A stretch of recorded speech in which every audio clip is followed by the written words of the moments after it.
Hola amigos del cine, yo soy Jerónimo Rivera y hoy vamos a hablar de uno de los grandes clásicos del cine de terror, una película de 1980 dirigida por Stanley Kubrick, El Resplandor.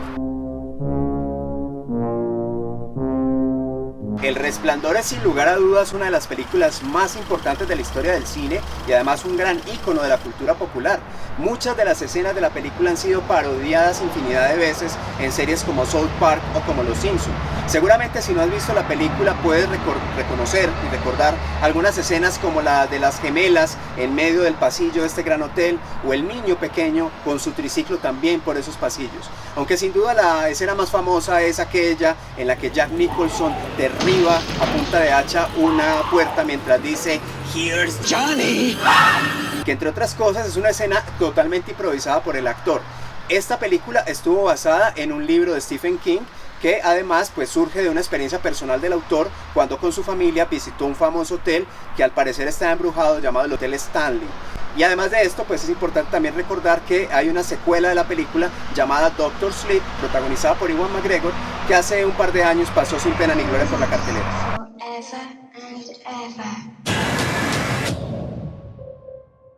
Una de las cosas principales de la película es justamente su director, Stanley Kubrick, uno de los directores más importantes de la historia del cine, pero también uno de los más complicados. Era famoso no solamente por su rigurosidad en las escenas, sino también porque le gustaba de alguna manera molestar a los actores y a las actrices con su grado extremo de perfeccionismo.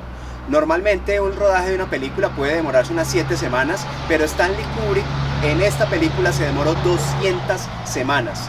Llegando en algunos casos al extremo de hacer hasta 150 tomas. Esto llevó pues a que los actores tuvieran colapsos nerviosos y es muy famosa la relación que tuvo con Shelley Duvall, la actriz que protagoniza el papel de la esposa de Jack Nicholson en la película, quien realmente comentó que sufrió ataques de pánico, de nervios e inclusive empezó a caerse el cabello por culpa del director y de su rigurosidad. Esto hizo que inclusive la película fuera muy realista, pero a costa de la salud mental de la actriz. Todo en la película es riguroso, es una película simétrica. Mire también el video que hicimos sobre simetría para que vean los ejemplos. Y además el hotel aparece como uno de los grandes personajes. Toda la dirección de arte es muy bien pensada, el laberinto que aparece al final. Todo esto no solamente es algo para que se vea bonito y para que se vea estético, sino también una metáfora de la relación que hay entre el hotel y la salud mental del protagonista. Sin duda, uno de los temas más importantes de cualquier película es su elenco, y El Resplandor no es la excepción. Tenemos un protagonista maravilloso como Jack Nicholson, que pues sorprendió a todo el mundo y que inclusive inicialmente no era la primera opción del estudio ni del escritor. Stephen King realmente quería otros actores en el papel, pero el mismo Stanley Kubrick insistió en que debería ser Jack Nicholson y vemos el gran resultado que obtuvo. Caso contrario fue el de Shelley Duvall, que prácticamente le fue impuesta al director y pues esto fue, entre otras cosas, el resultado, la causa más bien, de que el director tratara prácticamente de torturar a la actriz durante el rodaje. Pero algo que llama mucho la atención es Danny Lloyd, el pequeño niño que hace el papel de Danny Torrance en la película y que ganó un casting de más de 400 niños. Su gran profesionalismo impactó muchísimo a todo el elenco y de hecho la secuela que comentaba ahorita de Doctor Sleep está protagonizada por Danny Torrance cuando ya tiene unos 40 años y vemos todas las secuelas justamente que tuvo psicológicamente de la película anterior. Algo muy importante es que la película siempre fue de amores y de odios. Muchos dicen que es la mejor adaptación de un libro de Stephen King, pero el mismo Stephen King ha afirmado muchas veces que odia la película, que no le gustó como la hizo Stanley Kubrick, y esto inclusive también hizo que la película fuera muy valorada por la crítica, pero inclusive en su momento fuera nominada a 2 premios Razzies, a Shelley Duvall como peor actriz y al mismo Stanley Kubrick como peor director.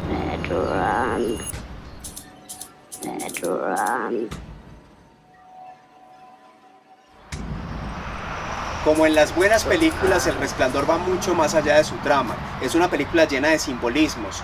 El laberinto, que inclusive hizo que el hotel en donde se rodara fuera un laberinto en sí mismo, el color rojo, los espejos, todos estos elementos tienen mucho sentido, no solamente como parte de la trama, sino también como un simbolismo que refleja la salud mental del protagonista, la inestabilidad familiar y todos los elementos que hacen parte de la película. Por esta y muchas razones es que El Resplandor ha pasado a ser con el tiempo una gran película de culto. Espero entonces, mis queridos amigos del cine, que ustedes vean esta película, que la busquen. Es un gran clásico de Stanley Kubrick de 1980, El Resplandor. Como siempre, los quiero invitar a que se suscriban a nuestro canal, activen las notificaciones para que cada semana les estén comentando cuando subamos nuevos contenidos, y sobre todo que inviten más amigos para que esta comunidad de amigos del cine siga creciendo cada día más.